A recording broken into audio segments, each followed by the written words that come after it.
Hey guys, welcome back to my channel. Just a quick well, already we just started and can't even speak. Disclaimer. My son is supposed to be napping, but I can hear that he's awake, so we could be interrupted. Just a quick disclaimer, but I wanted to film this now while everything I want to say is in my head, so yeah, hopefully he won't disturb us, but just in case.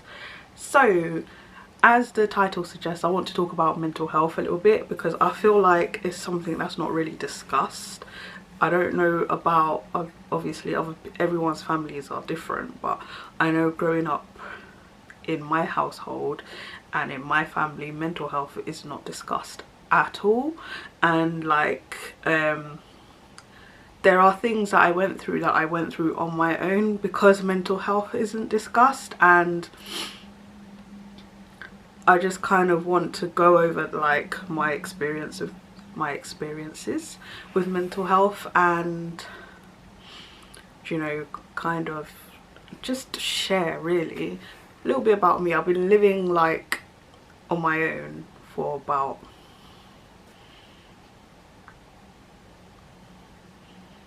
10 years. It's sorry, I had to really think. It's been since I was 20, so 10 years now, yeah. And how I left my mom's house was like not on the best terms.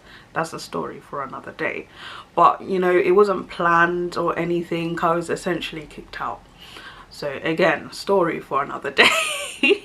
So I wasn't prepared to leave home, and so from there I guess I already had some mental health struggles already, but from there obviously I had a lot of stress. Now I was in uni, I was working a part-time job, and now essentially I was homeless.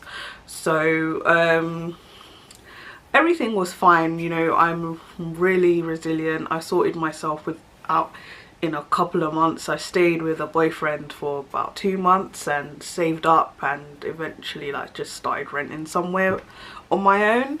It took me, so I was kicked out in April, and by May, yeah, by May I was, or was I kicked out in March? But definitely by May I was living in my own place. I had paid for my own place. I was renting somewhere. So there was lots of family tensions, and the guy that I was with, he was also stressing me out. There's a lot of stories for another day in here. So far there's 2 stories for another day, but he was, you know, there was things going on there, so I was going through a lot. And then I was obviously at uni and working my part-time job in Asda. At the time I was working 4 days a week from 6 AM till I think it was 10 AM, so it was really early morning, and then I was doing uni as well. So I had a lot of stress and there was a lot of things going on. So I would say about a year later, or less than a year later, I started getting these really mad headaches. Like it was like someone was applying pressure to my head. I felt like my head was being squashed, and it was just constant, all the time, constant. And I said, oh no, I've got a brain tumor, I've got cancer. I thought that I had a brain tumor because I couldn't explain. There was no other reason for this pressure on my head other than there's obviously something in my brain that shouldn't be there, and it's squashing my brain. So I thought I had cancer. I was convinced I was going to go to the GP, and the GP was going to send me for a scan, and they're going to find a tumor in my head. So yeah, so I went to the GP eventually, and the GP just said that's stress.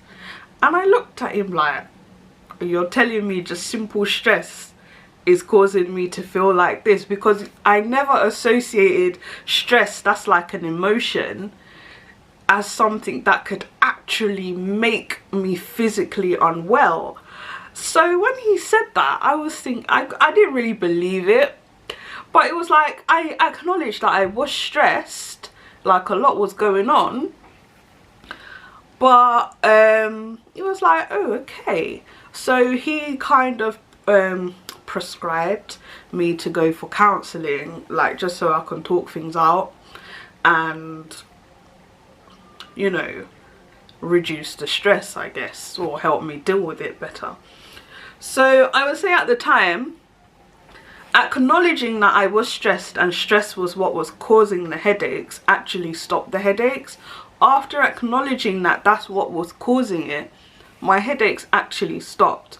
But I did the counselling anyway. I did a few sessions, but if I'm honest, at the time I don't think I was ready to accept help.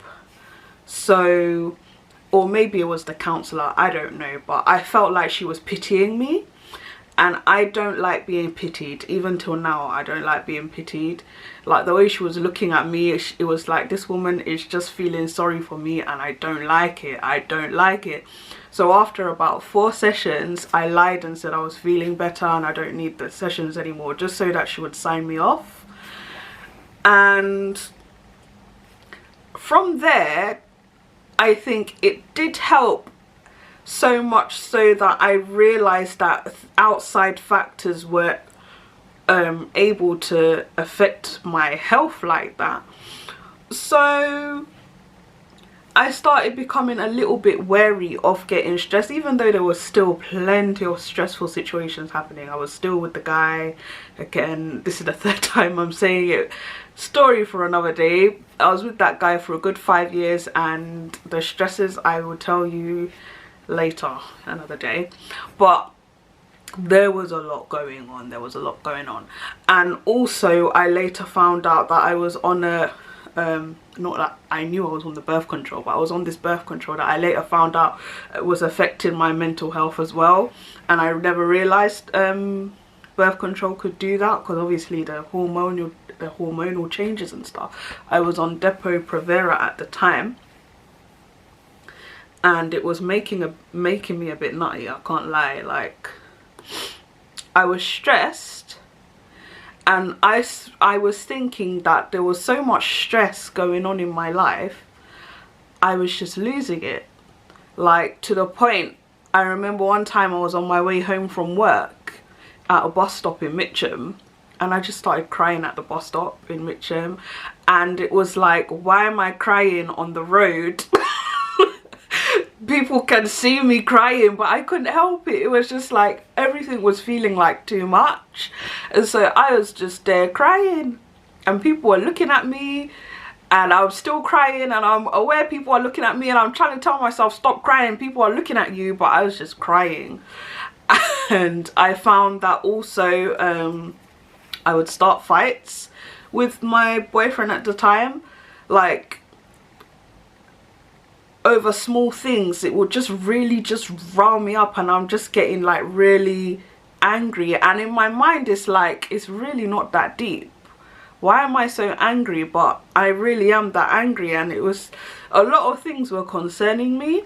I don't know how I figured out it was the birth control, because I was on that birth control for a year and a half. I think I read it somewhere, or I was on Google or something. Yeah, I was googling my birth control because I'd gained weight, so I was looking at the symptoms of the Depo-Provera, and then while I was reading it, it spoke about the mental health and the depression, and it was like, oh, so this is why this is why I've gone mad. So after reading that, I never went for the because you get the injections every 3 months. I never went for them again. I just wanted it all out of my system now. I was like, okay, this stuff has to leave my system, because, you know, I'm losing my mind. But yeah, so that thing took a long time to actually leave my system. It took a year for like my periods and stuff to come back, and then another year for like my periods came back, but it was all irregular, and just like it just really took a long time to permanently just leave my system. And yeah, so I gradually got better. There were still things happening. I've got so many stories to tell you guys. Like, this is only the beginning. This is only the beginning. But yeah, it was eye-opening. And like I said at the time, I wasn't really ready to like talk about, like, I think I've only become ready to start really talking about things that I've experienced in the last year or so, and I've been doing it like privately. So yeah, but it's, you know, all baby steps. But my mental health was really tested again when I was pregnant, in the biggest way actually. There was a lot of stress going on there, but as you know, the pregnancy and then the giving birth and then my situation, I found that I needed help again. And also I went on birth control again. This time I tried, after I had my son, I tried the implant in my arm, and then that one started sending me nutty as well. After about 2 months, I was doing the crying in public again. I cried at my nephew's birthday party because someone gave me a dirty look, and I burst out in tears. So yeah, so in about January of 2019, I wanted to seek help again. I was feeling like I had the birth control removed in maybe June of 2019. No, not June. Before I moved out of London, so May maybe.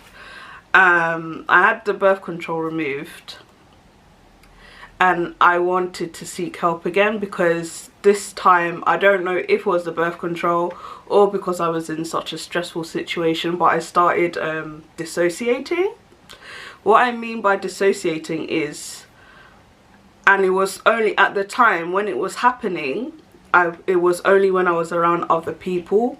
So I would be in a room with people and I'm not present. I felt like I was floating. It was like my soul left my body and I was floating.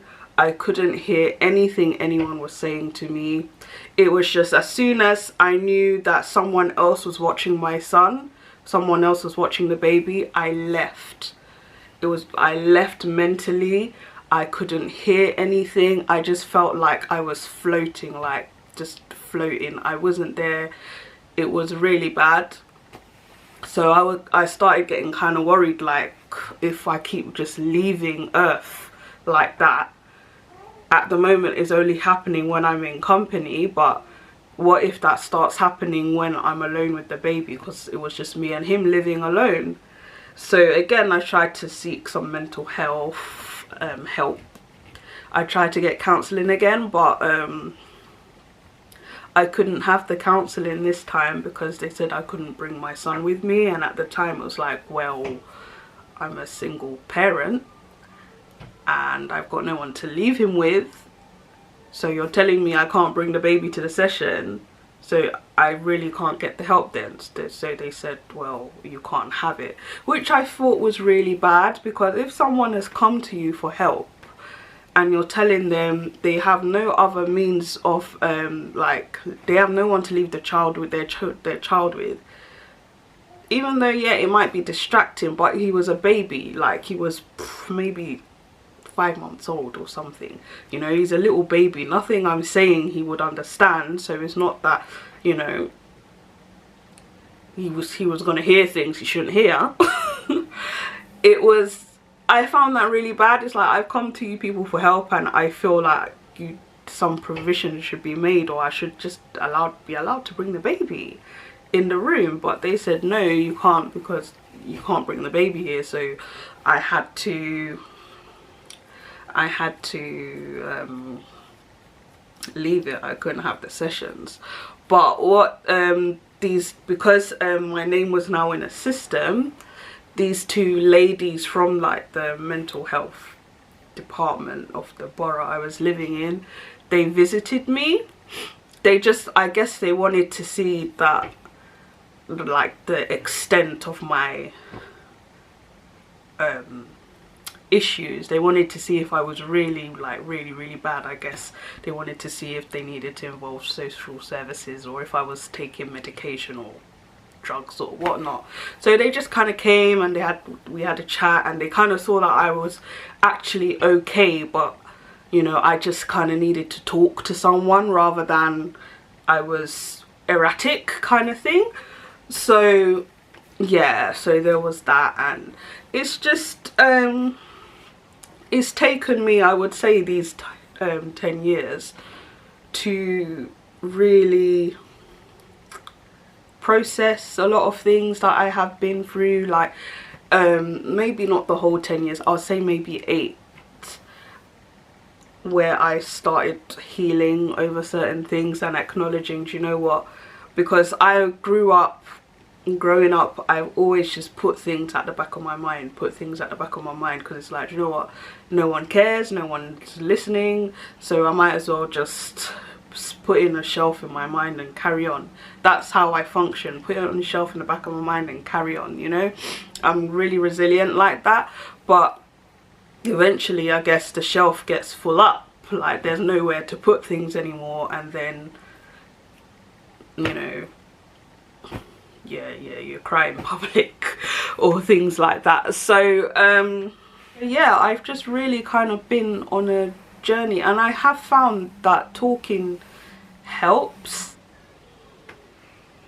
Oh, my camera cut out, ran out of memory. Can you imagine? I even ordered a new SD card, and Curry's PC World were like, oh, it's out of stock. Why let me order it then? It's been a month, I'm still waiting. But yeah, I was saying, trust, it's just one of my issues why I didn't like saying things to people, telling people things, is that I didn't want to give people things to use against me kind of thing. I didn't trust people like that, so it was just, yeah. But I've totally lost my train of thought, guys. It's been a good 45 minutes since it was just being difficult. I had to transfer what I already filmed off, and it was all long, but I'm back now. So yeah, I guess what my main message is in this video, after like going over what my experiences with mental health have been, I think it should be more, especially in our kind of communities, like African communities, I think mental health should be something that's a bit more spoken about, and people should be told, especially by their parents, that it's okay to not feel okay and to talk to somebody. Talking to someone is really important. Not everyone can hey gosh, why is it every time I start a video I can't speak English?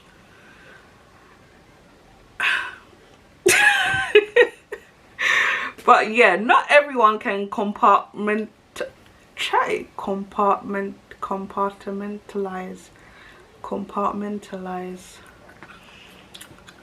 What is the word? Compartmentalize.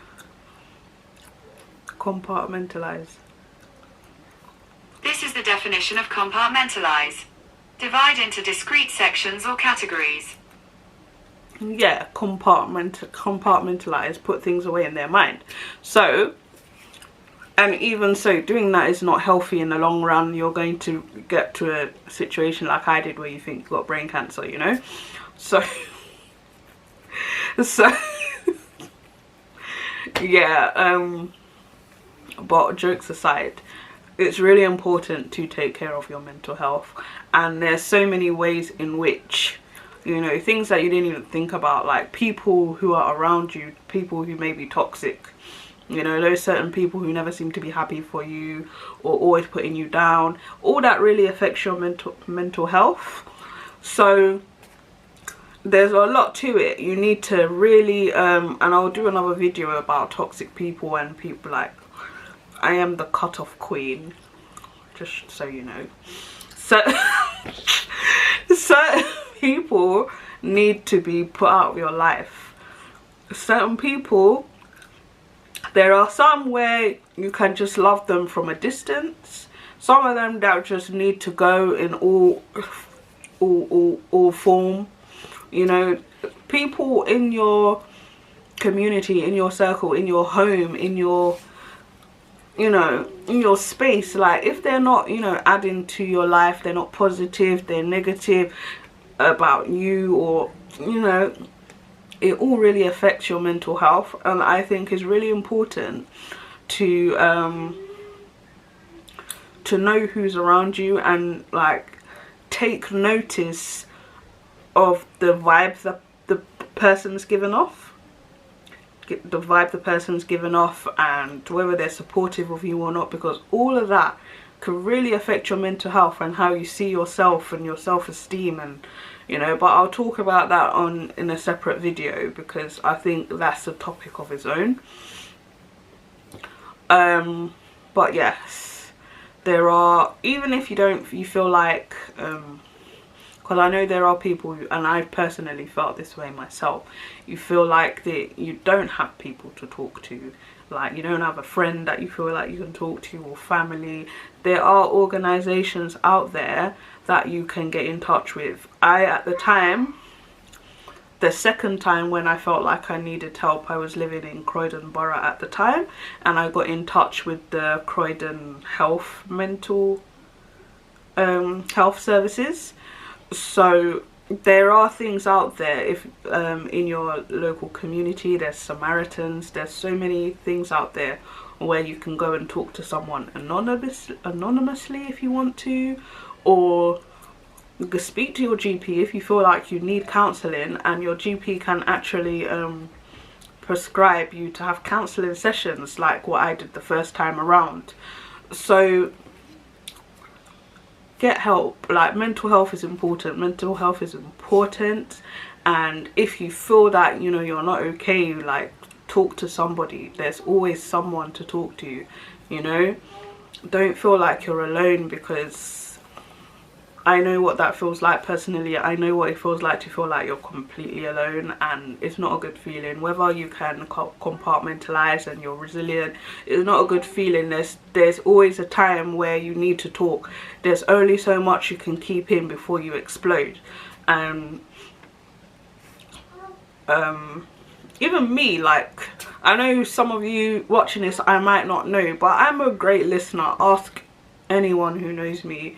Some people literally just call me to vent, and I will listen. If they want me to offer suggestions, I'll offer a suggestion. Feel free to jump in my comments or my DMs if you're following me on Instagram. I'll put my Instagram at the end of the video. And if you just feel like, you know what, Maya, I know you don't know me, but this is going on in my life, I do not mind having a chat. I honestly do not mind having a chat. You know, I will never offer advice if you don't want me to offer advice. If you want me to offer advice, let me know and I'll offer advice. But I am happy to listen. It, like, you know, as someone who knows what it's like to not to have someone to talk to, I understand the need to have that once in a while, and I'm always happy to offer that. So I will conclude my video here, because it has actually been going on for a while, and my son is in the living room and I'm scared to go in there to see what carnage he has probably caused. So thank you for watching. Like, share, comment, subscribe, follow me on Instagram, like this video, and I will see you guys in my next video, where we'll be probably talking about one of my next time stories. Yeah, I'll probably go into, or maybe not, I don't know, we'll see. But in the next video, I think I've said 3 times in here, a story for another time. So probably my next video will be one of the 3 stories, or maybe something else, who knows. But everything will be covered eventually. We have all all the time in the world. This channel is still new, so there's still so much content to come. There's still so many videos to come. So again, thank you for watching.